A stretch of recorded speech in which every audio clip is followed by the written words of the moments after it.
Okay, Carol, let's go ahead and get started, shall we? Welcome to Monkey Time. Oh, this is great. That's great. It's great. Zoom in on this drawing, and then we can fix this this camera. I was late. It's all my fault. Everything is all my fault. Which leads my ADD brain to a story that's only interesting to me, so I'm just going to leave it go. All right, listen. You know what's going on here. The Justice Department, and you can argue there's a wall, supposedly an informational wall between the White House and the Justice Department, but I guess we could put the DOJ right here. I'm using the same color for the Department of Justice, Carol, as I am for the secret field op. I guess that makes sense that the AP story is supposedly blue, but it didn't really. So the Department of Justice wiretapped the Associated Press, not wiretap, they got the phone records for the Associated Press over a 2-month period. They say it was shorter. We all have heard this story, but here's what you don't know. Can we put up number, I don't know what it is, Carol, number 5 maybe? Here's what you don't know about the White House AP phone records story. The Department of Justice, without having to go to a judge, this is what you haven't heard. Without having to go to a judge, without having to let the AP know, anything like that, they just went ahead and secretly got the phone records for Associated Press journalists over a 2-month period on a number of phones, and this is causing a huge stink. Carol, suddenly everybody's concerned on the Republican side about, the powers of government to spy on people. But when it's Muslims, Carol, when it's Muslims, they don't give two craps about the power of government to spy on people and get phone records without a warrant, not even a warrant, but without even a judge's okay, that later on they'll talk about getting a warrant. See, that's the kind of oversight that we were reduced to demanding and losing when the Patriot Act first hit, which is that if you're going to do this kind of thing, we at least want to set up a system whereby judges can come behind you and double check that you did it right, and later, because they all say, the justice people say, oh, it's time sensitive, we don't have time to go get a warrant, Magistrates are on call 24/7, aren't they? I'm pretty sure they are. But they say we didn't have time, it'll compromise the investigation, blah, blah, blah. We can't get a warrant. But when the Patriot Act was trying to get passed, kids, this is way before your time, if you don't know, but in the idiocy of America after 9/11, and idiocy is a big part of the emotional idiocy, childish idiocy, fear, this horrible fear that the politicians, Bush and Cheney and Rumsfeld, that now Obama and them are using. Oh, you be afraid just enough to let us do what we want without any judicial oversight. There's 3 branches of government, Carol. 3, right? And all we were saying is, have a judge come behind. I mean, I was saying have a judge do it first to okay it. But, eventually we realized that wasn't going to happen, so have a judge come behind. They didn't even want that. So here's what we have, is every step they make in this surveillance world, this new surveillance world, without a judge, without a warrant, that emboldens them to take another step and another step. And so this situation, the DOJ, golly gee, DOJ, come on, DOJ is hard. It doesn't roll off the tongue. Went ahead, and there's not even a judge in there that can look at this later. Now, we're all getting it now because the AP went ballistic and the press loves it when a story affects the press. But this kind of thing goes on all the time with ordinary citizens that are not the AP. I mean, I'm a big fan of freedom of the press and think the press is a key part, but the press isn't better than anybody else in America. I'm not sure that, and especially now with blogs and blogging and independent outlets like to throw into the terrorism story, the Raleigh Public Record. There are a bunch of outlets out there now online that are really cool blog-based outlets, kind of bloggy, or Raleigh Public Record does good journalism, but they're no better than anybody else. And the line between protections for journalists versus protections for citizens is getting blurrier and blurrier, as it should. And so we all need to be concerned about this media when it happens to other people, not just your fellow buddies in the media. Anyway, here's what you haven't heard about this, right? Here's what you haven't heard. The AP is being blamed for a story that they ran in May of 2012 about this foiled secret field op, a new kind of underwear bomb, Carol, that didn't involve metal. Did you know that? That's what this is about. A new kind of underwear. This whole thing is about a new kind of underwear that terrorists have invented. I know, too soon, right? But come on, that's hilarious. The whole thing is about a new kind of underwear bomb that didn't involve metal. That's my understanding from my, I'm online reading about the world, kind of view of things, because that's my view of things, Carol, right? Every once in a while I sit on the John and read a newspaper, too, to supplement my learning about the larger world that we're all part of. But this is all about a new kind of underwear. Okay, all right, now that we've got the basics down, the Associated Press is being blamed because they had the story that a secret field op had foiled a terrorist attack. And they told the White House that this was going to be run. And the White House said, please don't run it, because, they probably tried to get comment from the White House about it, because you might endanger some people. And so the AP held it for 5 days. The AP says, can we come back to me, Carol? The Associated Press says that they only decided to run it when they heard from the White House that the White House was going to announce this foiled terrorism plot. Sorry, I had some hummus. It repeats on me, as my grandma used to say. Hummus just repeats on me. But it's so delicious and, filled with chickpea protein. So anyway, have you noticed strawberries are in season now, Carol? I'm just going to say this. I don't have no connection to Whole Foods at all, but the strawberries at the Whole Foods right now are like $7 for a quart, right? Right when you walk in, they've got them right there. It's impossible to resist, and they are delicious. Much better in my experience as a food reviewer, and that's what I'm doing, Carol. I'm not doing an ad. I'm doing a review of food in my ordinary life. I buy the Harris Teeter strawberries a lot. They're pretty cheap. I go to Fresh Market and buy their strawberries. They're a little more expensive and a little bit better. But the strawberries right now at the Whole Foods on Wade Avenue are kicking my ass. And they're really cheap, $3.50 a pint. You can only buy them in quarts, though. So here's what you do. Carol, they don't know how to eat strawberries. They don't. You get a lot of strawberries, and I know you know, moms, I know you know, dads, I know you know, kids, I know some of you know. Strawberries go bad pretty quick. They dry up if you keep them in the fridge too long. They rot. What? They get all moldy if you keep them out on the counter too long, but you want to keep them out of the fridge so that they'll ripen to the peak of ripeness, right, Carol? You stick them in the fridge right away, and the strawberries don't get that sweetness, ripeness that they get sitting out on the counter. But you got a lot of strawberries sitting out on the counter, unless you're popping strawberries like Doritos when you're watching a movie, they're going to go bad. So here's, Carol, I am going to solve your strawberry problems, Carol. Here's how you eat strawberries. You buy these awesome, delicious, bursting with juice and flavor, big red strawberries from the Whole Foods on Wade Avenue. For, $7 a quart, I think. What's a pint? A pint is a cup. A cup is 8 ounces. I was having trouble with this. A cup is 8 ounces. A pint is 16 ounces. So usually I buy pints for $3.50, $3.95. And now you can get a quart, which is 2 pints, for $7. Okay, so wait, we're going to get back to the AP terrorist story. But here's what you do. The first thing you do when you get those strawberries home is you sort them. The ones that are really ripe and delicious, you put to the left. The ones that are really kind of still white and have some time, you put those to the right. The ones in the middle, you keep in the middle. The ones that are kind of not quite, okay, the ones that are really ripe, you eat them now. You shove them into your lover's mouth while palm fronds. That's what you do with the strawberries that are like ripe, and sometimes the strawberries that are really ripe. Because, Carol, which strawberries rot fastest? The ones that are really ripe. Those are the ones that are going to rot fastest. You leave them on the counter. And sometimes they're buried at the bottom, and you don't see the rot until it's spread to a bunch of other strawberries. All right.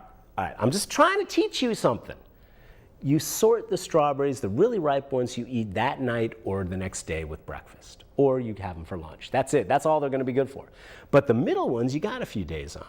You can put those not in the fridge, right? Not in the fridge, but on the counter for a day or maybe two, constantly looking at them. See, the problem is they go bad because you're not paying attention. All right. Then the ones that are not quite ripe, you can leave on the counter again.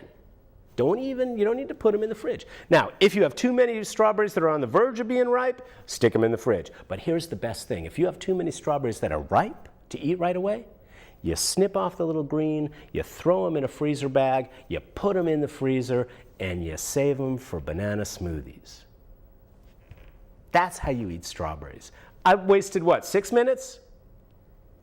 That's how you eat strawberries. Oh, and one last thing. I'm just saying, I take my strawberries seriously. And I don't even want to hear that pesticides attached to strawberries really much more than other fruits and vegetables, because that knowledge interferes with my pleasure, and therefore that knowledge does not exist. Do you understand how that works?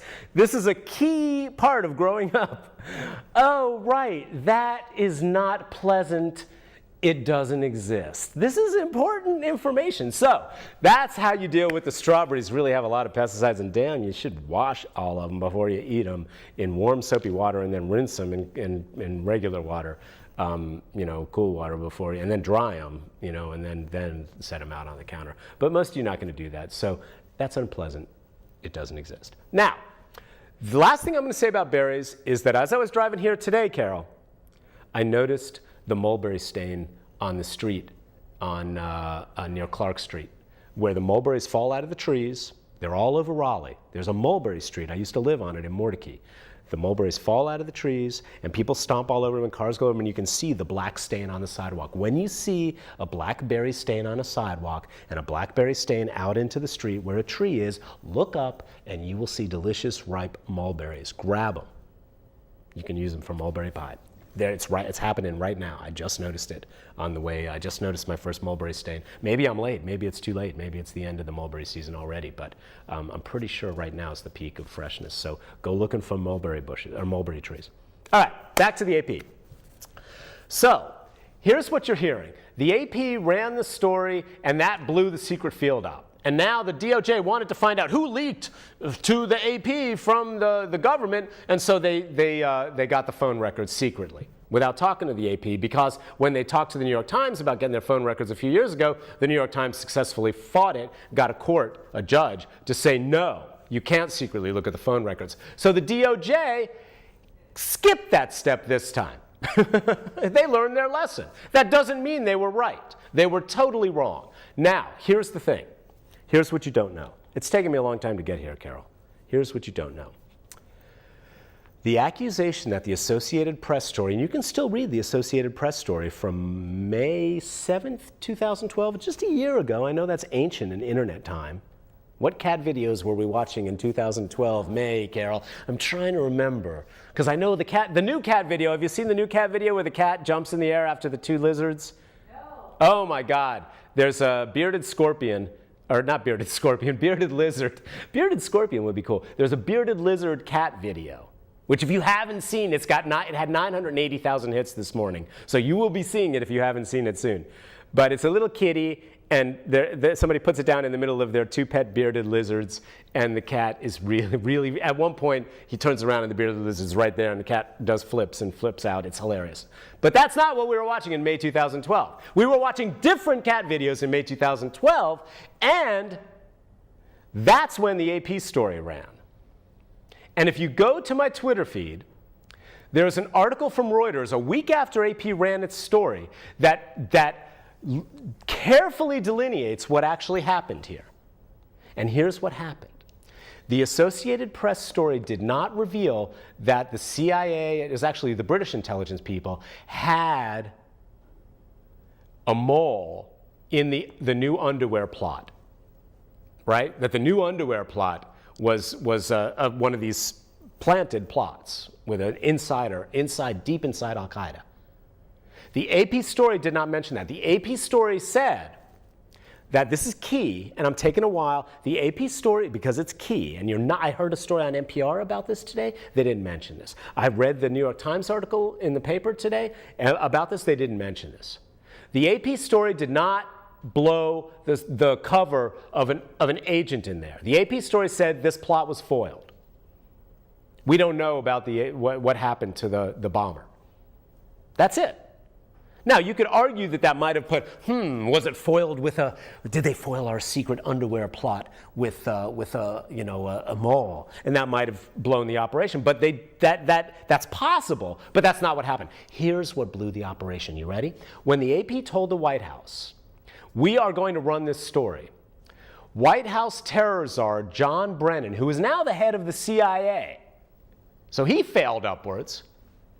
White House terror czar, they call him a counter-terror czar, but that wouldn't fit. So we'll just call him the White House czar in charge of terror, John Brennan.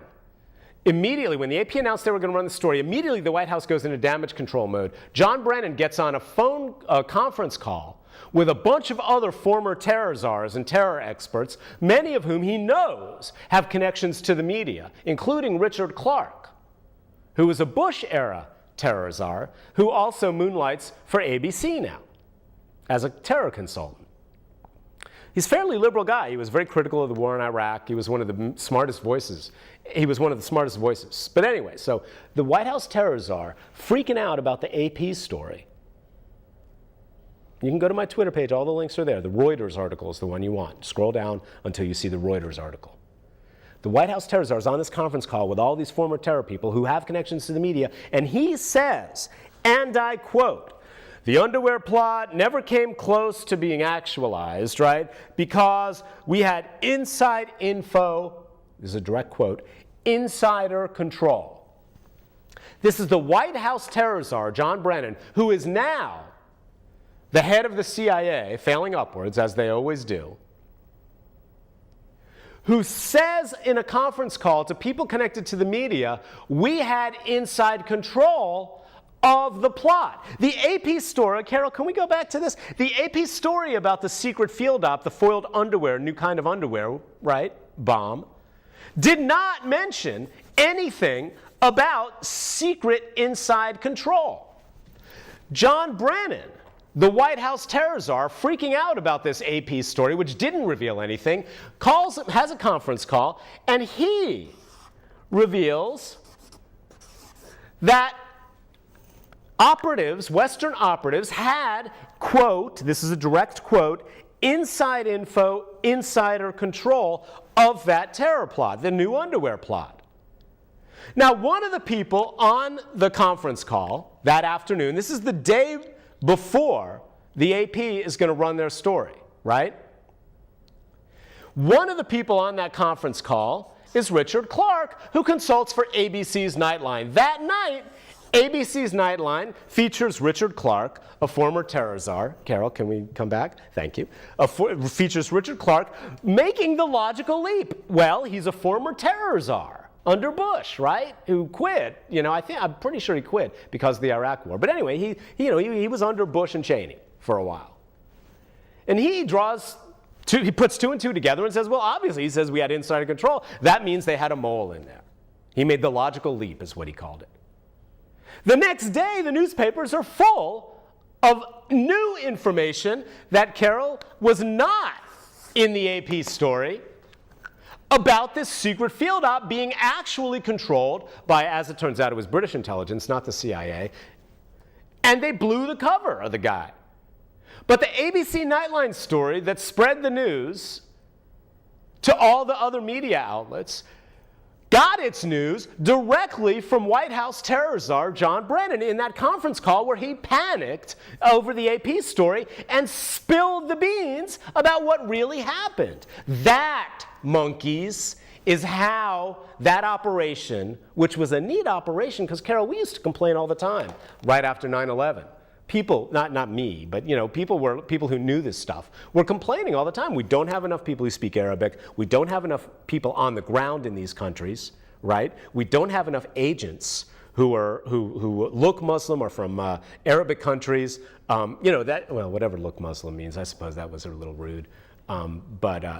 Because Muslim is the religion, all kinds of different people are Muslim. But you know what I mean, people who can pass for natives or in one of the Middle Eastern countries, right? We were complaining about that back then. And so we had somebody, yes, this is a huge loss. Yes, I understand why British intelligence was furious, apparently. Apparently there were some Saudi people involved too. And yes, I understand why John Brennan, the White House terror czar, who's now our CIA head, was embarrassed. But you have to look at what they did, this DOJ response, in the context, the larger context of the Obama administration's incredible war on all kinds of whistleblowers and leaks. They are prosecuting more people under the whistleblower laws, right, under leaking laws. They are prosecuting more people. The Obama administration has prosecuted more people for leaks and whistleblowing than all other administrations combined. Something really strange is going on. Maybe it's not Obama, maybe it's somebody he hired, somebody under him, but there's some weird attack on anybody who does any leaking, except when it's the Obama administration doing the leaking, right?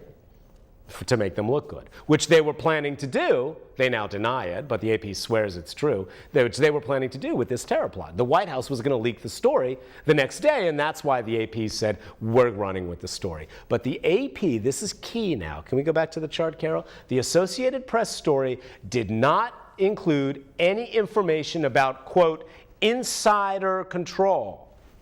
Wait. Insider control. That's better, right? Grocer's quotes. Insider control. The AP story did not have any information about insider control. That came directly from a panicked conference call from the White House terror czar, John Brennan. None of the stories I heard or read today mention that part of the story. An ABC Nightline consultant was on that conference call. Richard Clark, former terror czar himself under Bush, or former terror consultant, whatever. ABC Nightline, he drew the dots. They said insider control. That means that they had somebody there. The next day, the secret field op is blown in newspapers across the world. We got 4 minutes. He is to blame, not them. The fact that the White House then used their powers to push the law and get the phone records of a journalistic, huge, they're saying it's small, but it's huge. They went and got phone records for offices where people weren't even working, right, on this story. By the way, can I just say, and then I'll close with this, Carol, it's really, welcome aboard, Republicans. It's really nice to have you on board with freedom of the press. You know? It's really great, Carol, to finally have them because, as has been pointed out by BuzzFeed, and other people, there is a push to actually shield reporters from this by including, can we go back to the chart, Carol? Thank you. By putting a judge right here.